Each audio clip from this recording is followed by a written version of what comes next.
Hi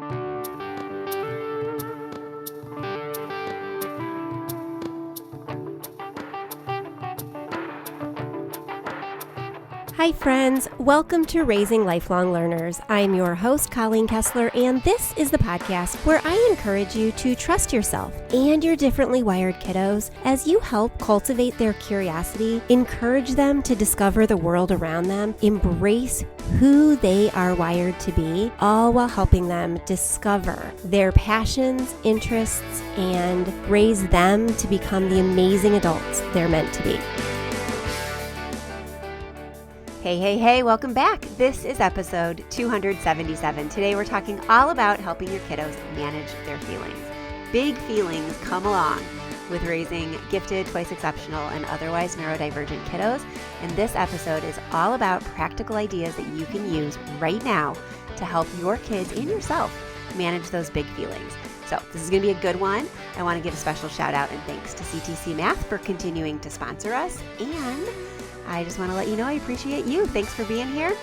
Let's pop those earbuds in and go for a walk or get some chores tackled or just hide out in the closet with some chocolate. And let's get on with today's episode.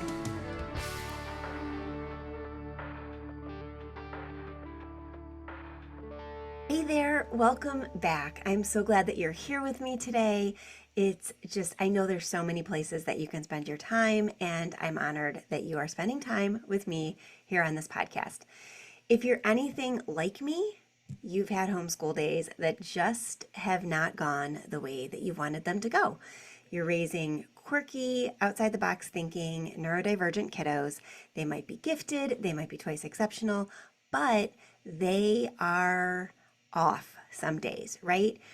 And I want to talk today about a topic that comes up often in the Learners Lab and in talks that I do at conventions and conferences.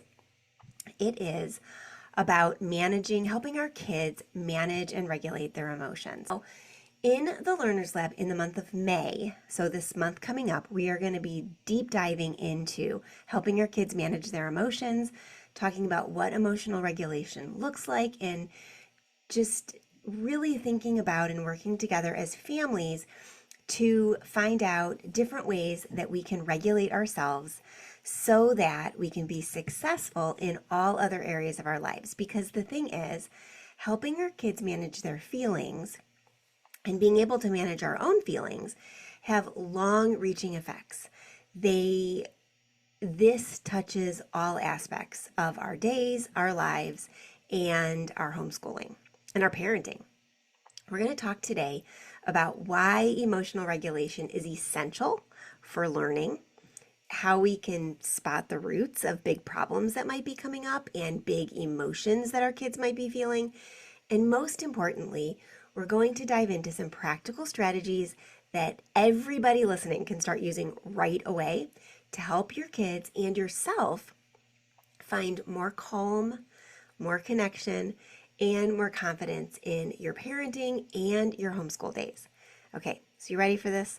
This is going to be a good one. Let's get our coffee and our snack, and let's get on with today's episode.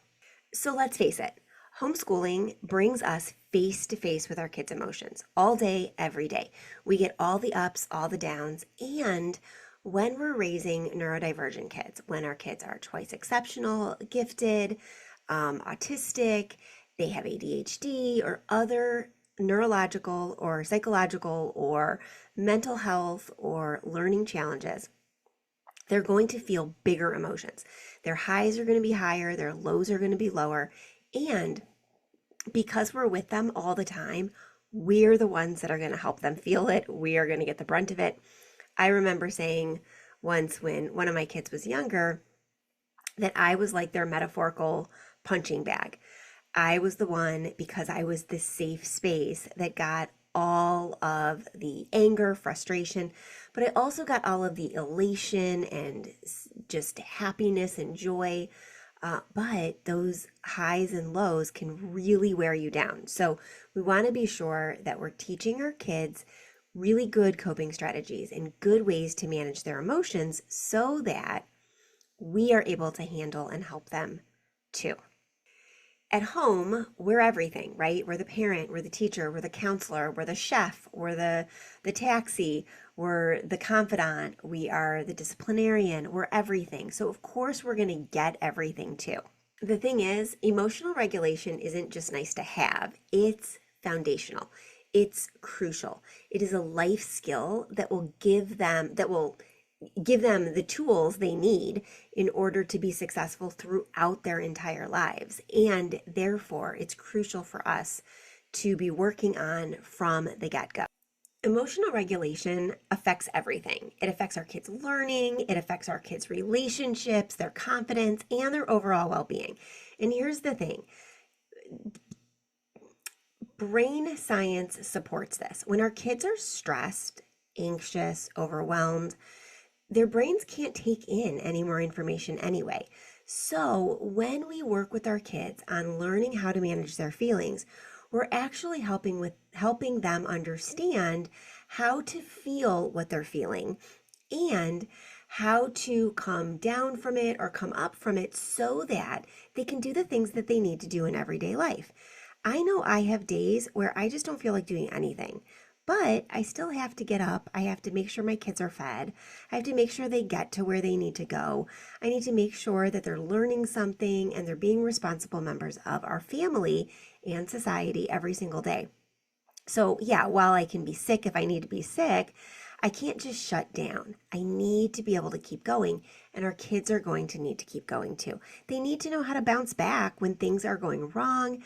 They need to know how to shake off disappointments, and they need to persevere when things get tough. Learning literally shuts down when our kids' brains are in the fight, flight, freeze, or fawn mode, when they're stressed, when their amygdala is triggered and they feel like something is going to happen to them or they don't feel safe, they actually can't learn.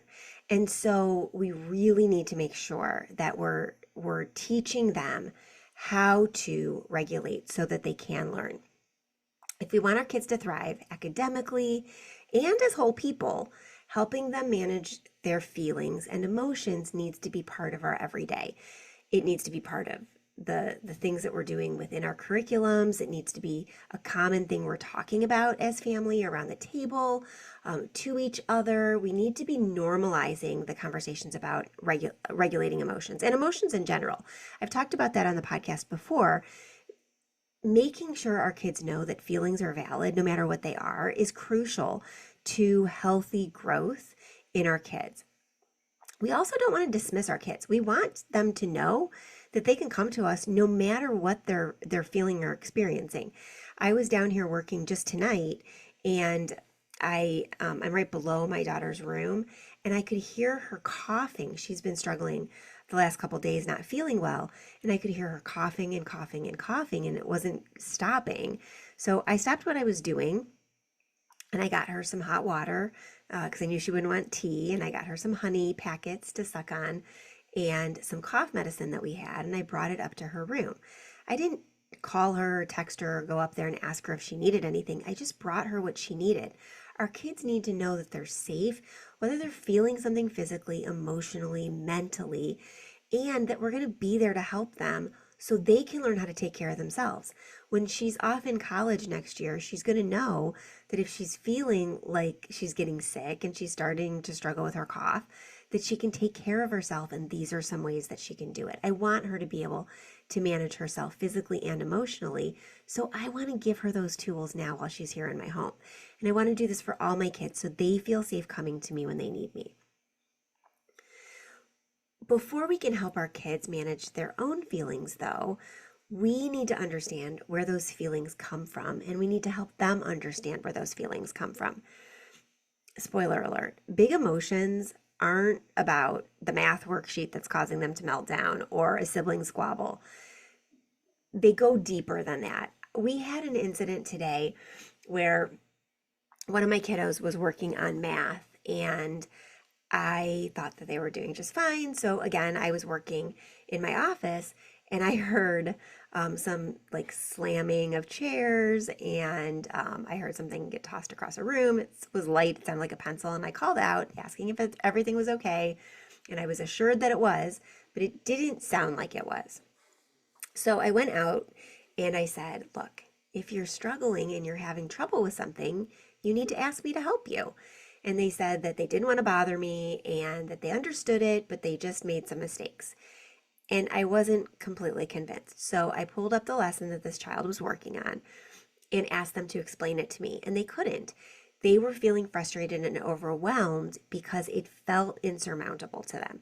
It felt like they weren't going to be able to understand no matter what they did, and they were giving up.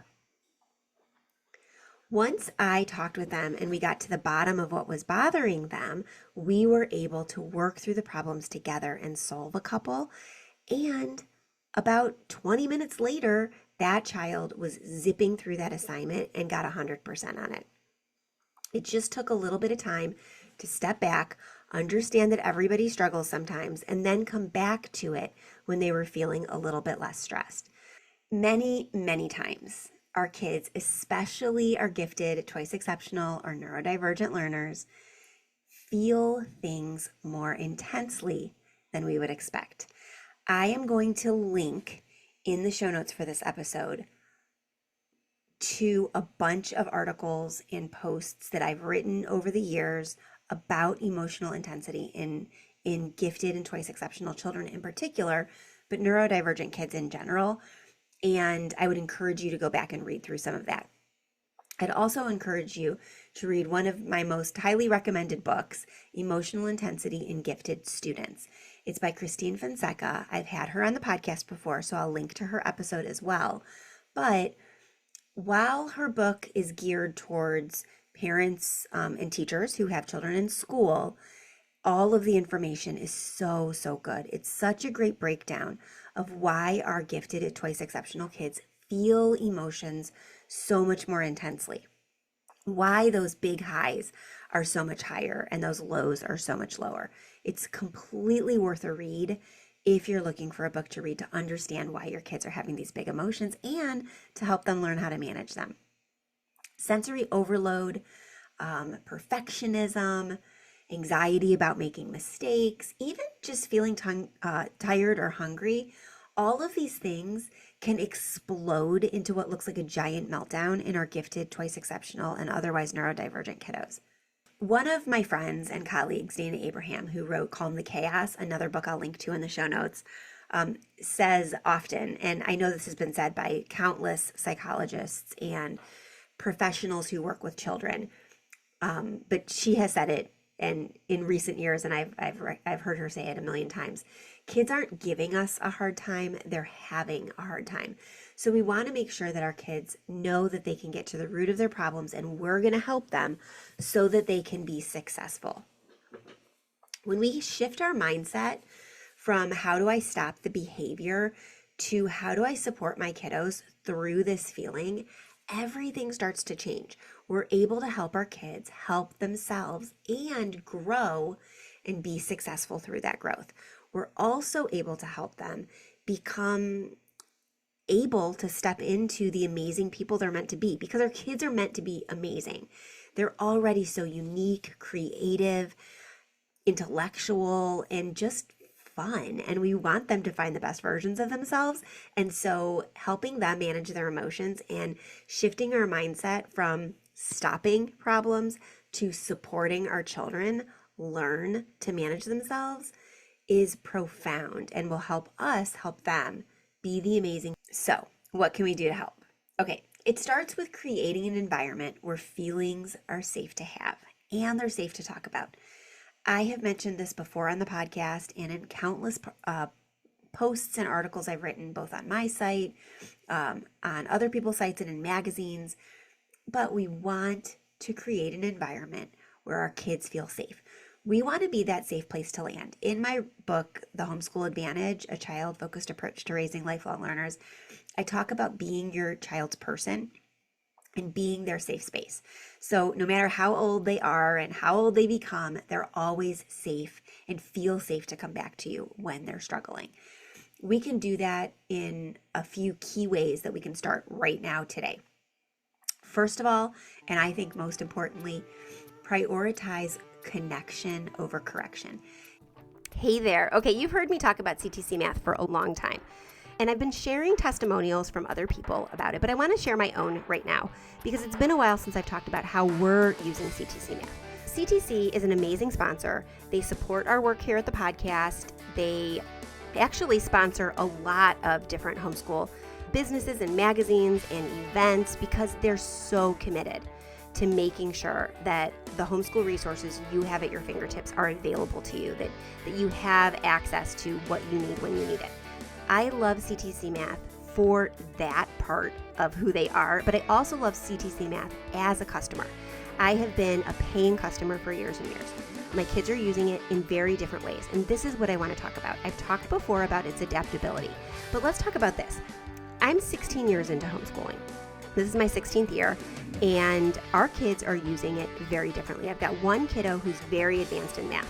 That kiddo is a grade level and a half ahead, and I have their level set to mastery at 90%, meaning they have to get 90% or above to move on to the next set of math problems because that child doesn't have to speed through it.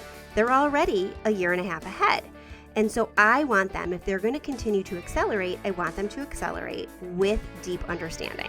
My other kiddo who's currently using it is right on grade level, maybe a couple lessons behind. And so that kiddo's mastery is set at 80% because I don't need that kiddo to understand every single section and get every single problem right.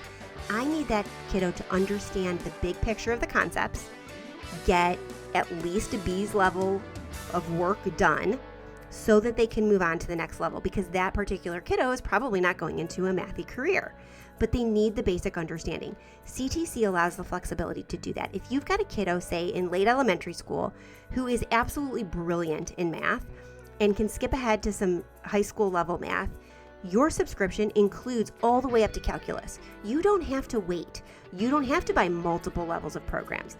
If you've got a kiddo who you hit a snag and you realize, oh my gosh, we missed that section when we were learning third grade math and now we've got to go back to do it. You don't have to go out and buy a third grade math workbook. You just go to the section in the third grade math program level and have your kiddo do that. How flexible is that? You have every level from kindergarten all the way to calculus at your fingertips for a very affordable price.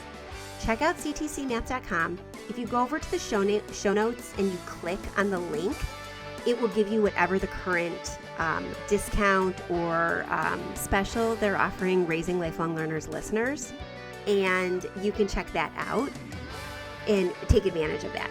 I so appreciate CTC. I know you're going to love it, and if you don't, they have a money-back guarantee, so you really do have nothing to lose. If you have any questions about CTC, you can always reach out to me, and I'm happy to answer those questions. All right, let's get back to today's episode. Yes, we need to correct our kids. Yes, we need to help them understand what's socially acceptable, what is appropriate in certain situations, but we need to do that through connection. If our kids don't feel connected with us and to us, they're not going to feel safe enough to come to us when they're struggling, and we want that above all. We want them to feel safe enough to come to us when they're struggling. So we want to remember that when a kiddo feels connected, their brain is much more open to learning. It's also much more open to calming down and problem solving. So we want to make sure that we're talking to our kids regularly and we're doing things that help them understand that their feelings are valid, they can feel what they feel, that behavior is a choice and we're going to help them work through it, but that what they feel is exactly what they're supposed to feel in that moment, and that's okay. We want them to know that they can come to us with whatever they're feeling so that we can help them through it. We want to validate first. You don't have to agree with their perspective in order to validate it. You just need to acknowledge it. I understand you're feeling frustrated in this situation. I get that. I get frustrated too. I had a sense that this was going to happen, and so I'm not feeling frustrated right now, but I understand how you could be frustrated in this situation. What we need to do now is take a breath, calm ourselves down so we can move past it because the situation's not going to change, so we have to change our behavior. Saying something simple like that. or just validating what they're feeling. Hey, I get it. I understand that you're angry that your sister said X, Y, or Z. I get frustrated and angry sometimes when people say things like that to me too. And you are absolutely right to feel angry. We need to be sure that we're reacting appropriately, though. And I will have a chat with her about how she made you feel, and you need to calm yourself down before you can come back. Validate their feelings. A simple, I see you're feeling really frustrated right now, can work wonders. Helping them feel that their emotions are seen and okay is the first step, and it strengthens that connection. Another thing that we can do, and I've talked about this before, is to create calm down spaces in our home. A cozy corner with pillows, a few fidgets, a weighted blanket, whatever helps your child feel safe can be a huge support. I was talking in the Learners Lab this past month because we were talking about leadership and some of the things that we can do to be a leader in our home, and being a calm leader is sometimes a good way to do that. And one of the kids brought up that when they feel like they're losing control, or they feel like they can't lead their siblings or be a good big sister, they they work to calm themselves down. And we were talking about the conversation like spun out into different ways that we calm down. And another child in the chat brought up their calm down corner and how they still love using it, and they've had it for years in their room. They have like a cozy butterfly kind of chair and a weighted blanket and some cozy throw pillows, and they go there and they just relax when they need to decompress. And this child who was talking about leadership and leading her younger siblings said, I used to have one, and I think that I'm going to make myself a new calm down corner in my bedroom, because I think that that would help me when I needed to just take a break from my siblings and decompress a little bit. It's a great strategy to use. And it's something that we can always do, even as we get older, have a cozy place. I'm in my office right now, which is a super cozy place for me. I need to work because I need to produce the podcast and write my books and my resources and manage the Learners Lab, my community for families who are homeschooling neurodivergent kids. And I need to be working in a place that is comfy and cozy and organized. So I have my calendars on the side of me that show a whole year at a glance. I have my Lego wall behind me, which is fun, and my kids build on it. I also have a cozy chair, and I have twinkle lights in here. And I do sometimes just come in here to decompress and calm down. Calm down spaces are for all ages. We need to talk about our emotions openly in our home. This is another way we can build a strong emotional foundation at home. Make feelings part of your everyday language. It's okay to feel mad. It's what you do about it that matters. Make sure you're telling your kids this. Make sure when you're feeling frustrated, sad, or angry, you say something to your kids about it. You openly talk about your feelings. I would love to spend time with you right now, but I'm feeling a little overwhelmed. I'm going to go sit down in my office and calm down for a few minutes, and then I'll come back and we can go play this game. Make sure you're normalizing, prioritizing emotions, and regulating from them before you do anything else. And which leads me into the next strategy for building a strong emotional base is model that emotional regulation. Talk about your own strategies. I'm feeling a little overwhelmed right now, so I'm going to take some deep breaths. Kids learn what they live. My kids have seen me when we've been out, when we have been doing a lot of things and I'm like peopled out, because I am a true introvert. My friends kind of say that I'm more of an ambivert, can turn it on and be extroverted and can be introverted too. But I feel like I'm a true introvert who really needs the downtime to recharge. And if I'm out for a long period of time, I feel completely depleted. And usually you can find me for the rest of the afternoon, like sitting in my chair in my office under my twinkle lights, listening to an audiobook. Okay, some simple strategies that you can use at home right now, tools that you can use to help teach your kids to regulate their emotions now that you have set the foundation for a safe place to have those emotions, are things like a feelings check-in. You can use a feelings chart, you can make a thermometer, you can have like red, yellow, green, like one of my daughter's therapists used to have. Whatever you need to have, just help your kids learn to check in with themselves. So when my daughter was seeing this particular therapist, they used a kind of like riff on the zones of regulation, and you can look that up. I've got some information on my site about it. I'll link to it in the show notes. The zones of regulation go like red, yellow, and green, and the goal is to be green, but know when you're going through yellow and approaching red. So I could ask her, what color are you feeling? And she could tell me if she was feeling green or more yellow, or if she was feeling red. And if she was feeling yellow or red, we'd be working to regulate those emotions. You could draw a big thermometer if your kids are younger, and you can post it in your schoolroom or in your kitchen. And you could say, like, what's your temperature today? Or what's your weather like? And put a sunny, like a sun or a cloud or like a storm. And you can use that to check in with your kids. And you can tell them, like, I'm feeling sunny today. What's your weather like? Or whatever it is you want to do. But check in with them and let them check in with themselves. You can teach body signals. Help your kids recognize when their body's giving them clues. Tight fists mean you might be feeling a little bit angry. So let's take a pause. Or like I have told my kids, when I'm starting to feel like overwhelmed or angry, it's almost like this like bubbling up in my chest, and my like throat gets tight and I just feel flushed and hot. Help them recognize what their body is telling them about their emotions so that they can check in with themselves and start to regulate their emotions and catch their behaviors before they become a problem. Also, you can teach your kids calm down plans. Build a list of strategies before emotions get too big. This can be like things like deep breathing, a stress ball, taking a brain break. I've shared about these before, but the anxiety toolkit is a deck of cards that we sell on the website. And it's connected together with this cool little ring. And there are 96 different activities, different calm down strategies that you can use.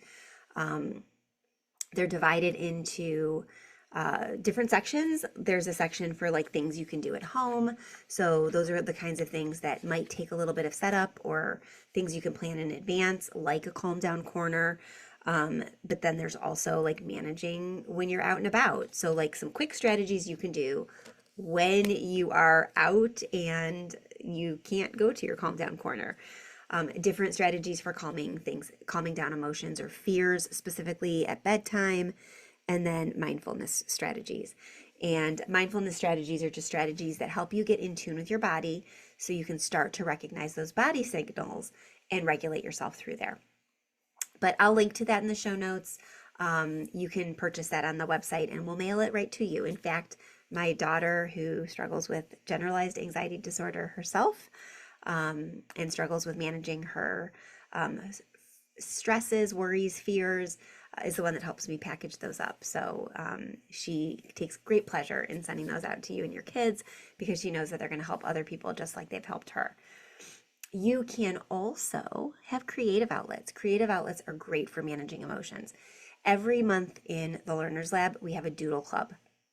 And doodle club seems like just a frivolous time to draw. And it is kind of a frivolous time to draw with each other. We meet for about a half an hour. Sometimes this month it ended up being closer to 45 minutes. And we just do simple drawings. Sometimes they're little drawings that, you can use to separate different sections of your journal. Sometimes this time we did little trees and leaves, which can make borders or just fun little drawings. And we talk about how doodling is great for calming anxiety and managing yourself when you're waiting for like a doctor's visit or your food to come at a restaurant or a long car trip. They're also fun to add to your journal. And we talk about journaling techniques and things like that. It's really just for fun. There's nothing super deep to it, but I know from talking to parents whose kids have participated in Doodle Club that it's something they look forward to every month.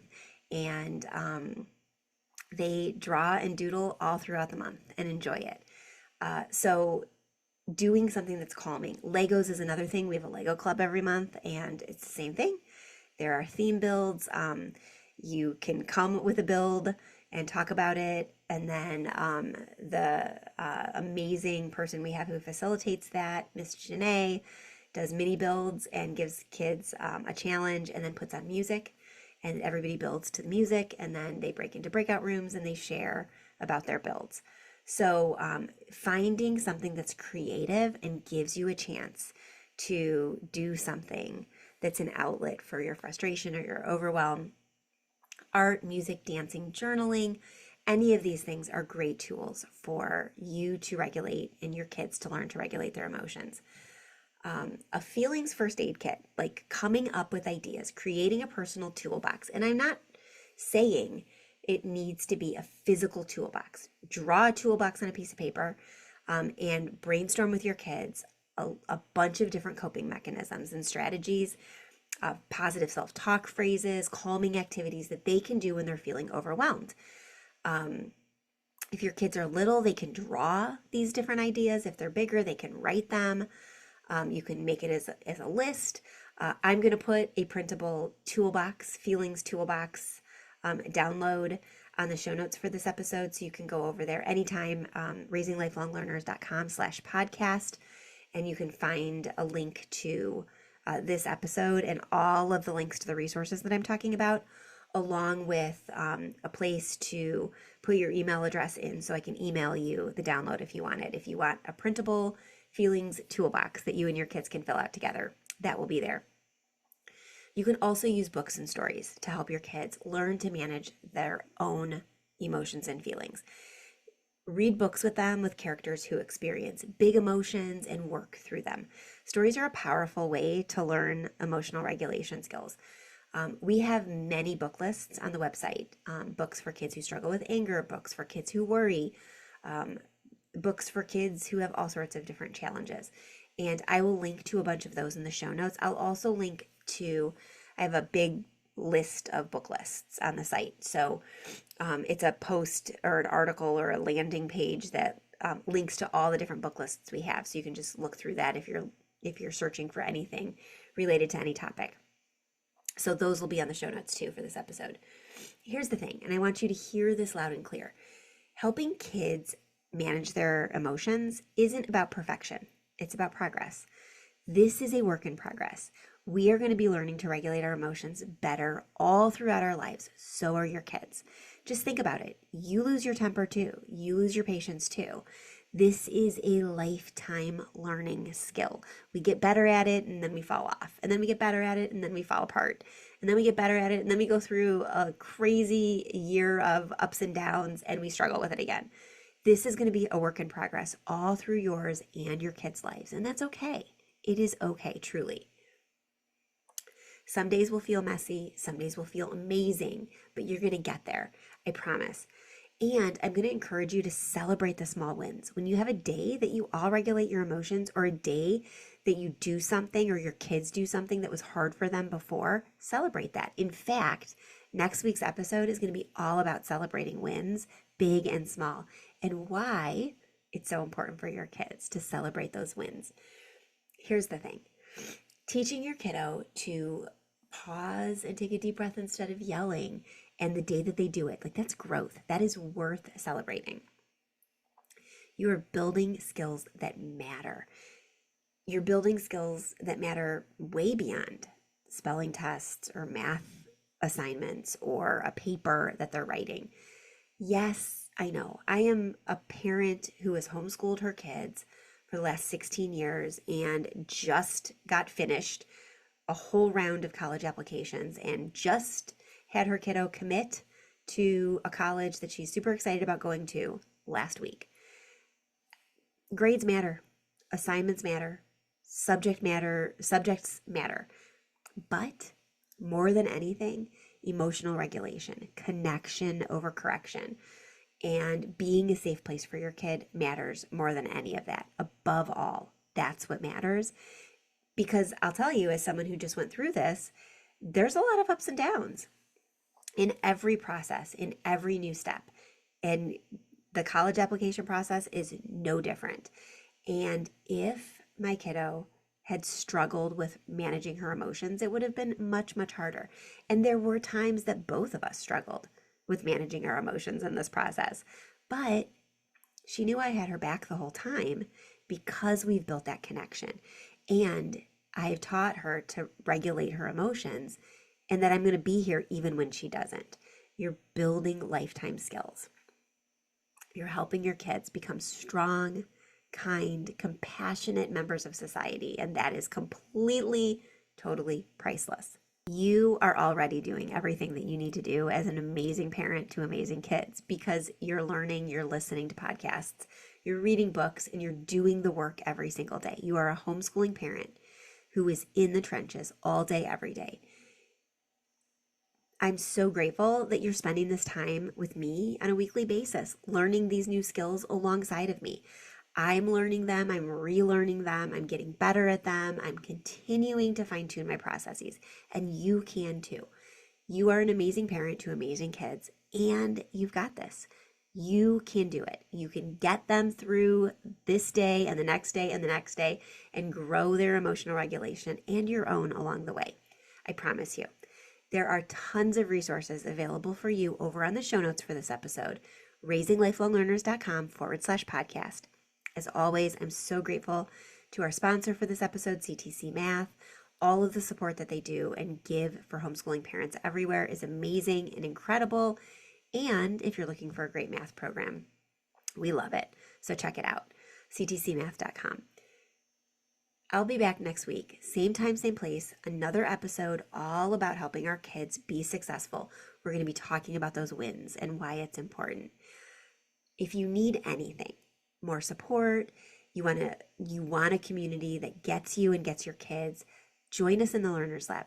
You can go month to month. You don't have to subscribe for an annual subscription. You can just try it for a month. And if you don't like it, then you can cancel at any time. But we are there building resources to help grow our kids in emotional regulation and helping them thrive and understand their brains and how they work in their quirky neurodivergent way. It's a great safe space for you and for your family. If you need more one-on-one support, I do have some limited coaching slots available every month. I've had many people ask me recently about coaching, which is the only reason I'm bringing it up.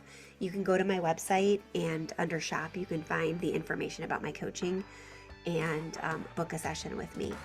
But you get Q&As and group coaching in the Learners Lab too. So that's by far the most cost-effective way to get coaching. But if you need the extra support of one-on-one, I am here for you. And you can reach out anytime. If you have any questions or if you have suggestions for a great episode topic, you can email at support@raisinglifelonglearners.com or go over to the contact form, which is on the website, but it's also linked on the show notes, along with a widget that gives you direct access to a voicemail box. And you can send me a voicemail message too. All right, I will be back same time, same place next week. Have a great week with your kids. Enjoy them. Enjoy them. I'll talk to you soon. Bye for now.